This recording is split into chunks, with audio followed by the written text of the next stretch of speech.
turabasuhuje amahoro y'Imana nabi muri mwe tubahaye ikaze kandi kuri channel yacu kandi yanyu channel yitwa Abeza ba Yesu TV.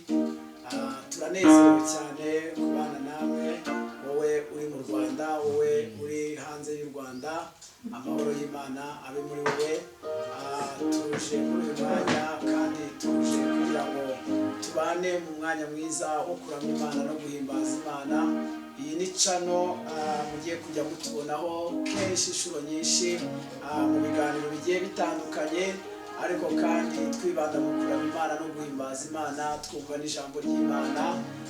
Rero buri muntu wese ufite umuhati wo gushaka Imana cyangwa se wo kumva ko ijambo ry'Imana ryaba ryambere kuri we, tuzajya tubana kuri channel buri gihe uko Imana izajya igenda idushoboza, kandi buri wese ahawe ikaze. Rero amahoro y'Imana nabe muri mwe.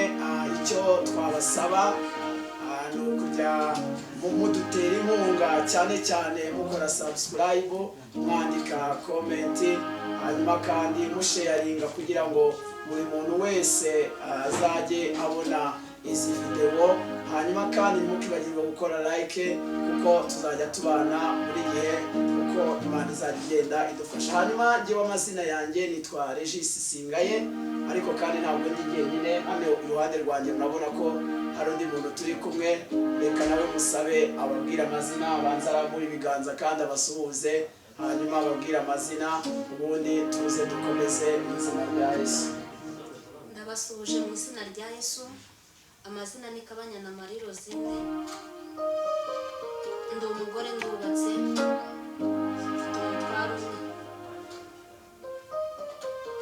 Imana ibaho umugisha mu izina rya Yesu, kandi mugire umugisha w'Imana. Rero tubahaye ikaze mwese, amahoro y'Imana abe muri mwe.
ura